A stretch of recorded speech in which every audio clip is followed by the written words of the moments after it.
présent pour cette inauguration de l'école Pope. Je voudrais saluer Madame Delphine Kling, secrétaire générale de la sous-préfecture de Sélestat-Erstein. J'excuse Monsieur Stéphane Schall, président de la communauté de communes, et Madame Sandrine Baul, qui sont en train de gérer le départ des gens du voyage. Je salue Madame Abigail, qui remplace Madame Céline Crochenzo de l'Éducation nationale. Je salue Monsieur Vincent Kugler, directeur de l'école Anne-Franck, Madame Alexandra Baudson, directrice de l'école maternelle Mittelholz-Château-d'Eau. Je salue tous mes collègues élus, adjoints, conseillers. Je salue les enfants, certains du conseil municipal des enfants. Je salue également les services de la ville qui sont présents. Je m'excuse auprès du corps enseignant de prolonger un peu votre départ en congé de quelque temps. Mais voilà, juin est un mois extrêmement chargé et dans nos emplois du temps, c'est un peu difficile de trouver un moment pour tout faire. Alors le projet de rénovation thermique de l'école Pope est initié en 2023, concomitamment avec l'école du Château d'Eau. Le choix s'est porté sur ces deux écoles, dans un premier temps en raison notamment de leur mauvaise étiquette énergétique et de leur taille. Le programme pluriannuel Objectif 2030 a été lancé quasiment dans la foulée, et ce sont donc les deux premières écoles à s'inscrire dans ce plan d'envergure pour l'amélioration des écoles de la commune et la nécessaire adaptation au changement climatique.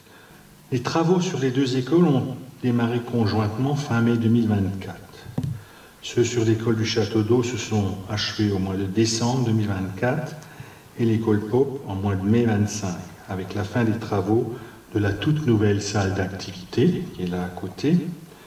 En janvier 2025, un bâtiment modulaire, il est là, est également venu compléter la capacité d'accueil de l'établissement pour permettre d'accueillir 8 classes issues de l'école Pierre-Curie afin de la libérer pour démarrer ces travaux d'extension, travaux qui ont démarré largement.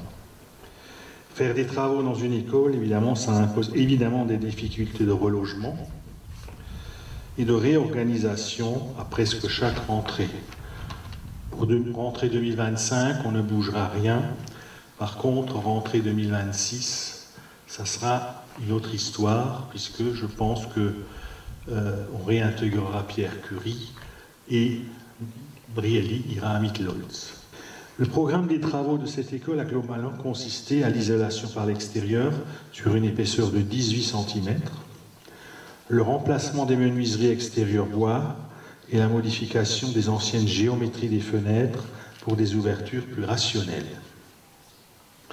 La reprise et l'augmentation de l'isolation des combles, la mise en place d'une ventilation mécanique pour l'ensemble des salles de classe, la restructuration lourde de la salle de motricité avec une nouvelle charpente et une nouvelle couverture. Le coût de l'opération pour l'école Pope s'élève à 1 380 000 € TTC, pour 60 000 pour l'acquisition et l'installation du bâtiment modulaire, qui sera déplacé en 2026 après la fin des travaux de l'école Pierre-Curie sur un autre site dans la poursuite des projets École 2030. Ces réalisations confirment notre attachement à des outils de travail confortables et adaptés au bien-être de nos enfants et du corps enseignant. La ville s'est engagée dans l'objectif 2030 afin de libérer aussi des locaux pour permettre à la communauté de communes de pouvoir mieux gérer le périscolaire, aujourd'hui dispatché sur plusieurs sites de la ville. Je vous souhaite aux enfants de bien utiliser cet espace. Merci à toutes et à tous pour votre présence. Chers élèves, ce bel environnement est pour vous tous. Prenez-en soin, soyez curieux, respectueux. L'école est votre chance, votre tremplin vers le monde. Enfin, je souhaite que cette école rénovée continue d'être un lieu d'épanouissement, d'inclusion, de réussite pour tous. Une école qui donne envie de venir, d'apprendre et de grandir ensemble. Tous mes vœux de pleine réussite dans cette nouvelle étape de la vie de l'école. Aujourd'hui, je suis heureuse d'être avec vous en ce dernier jour d'école, d'être à vos côtés pour l'inauguration de la fin des travaux de cette école Pope à Erstein. Chaque enfant qu'on enseigne est un homme qu'on gagne, selon Victor Hugo. Mais pour devenir ces hommes ou ces femmes instruits, il faut des lieux pour apprendre. L'État a décidé de vous accompagner dans la réalisation en contribuant à hauteur de 280 800 € au titre du Fonds vert 2024 pour la rénovation énergétique des bâtiments publics. Je félicite Monsieur le maire et ses équipes qui se sont lancés dans un plan de rénovation globale des écoles de la commune avec le plan Objectif École 2030. C'est un programme ambitieux, mais c'est tout à votre honneur. Je citerai également Nelson Mandela qui avait précisé que l'éducation est l'arme la plus puissante que l'on puisse utiliser pour changer le monde, mais aussi pour changer le tracé de son existence.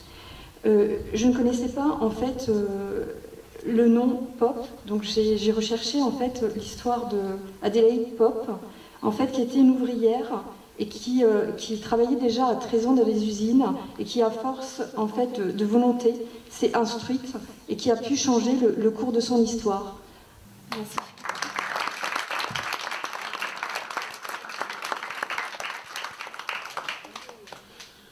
Merci d'avoir cité Madame Pope. La famille Pope avait fait don du terrain ici à la ville avec comme souhait qu'il serve de lieu d'enseignement et qu'il y ait une école là-dessus pour un usage collectif. Voilà. Ça, c'est pour la petite histoire locale. Alors attention, tout le monde est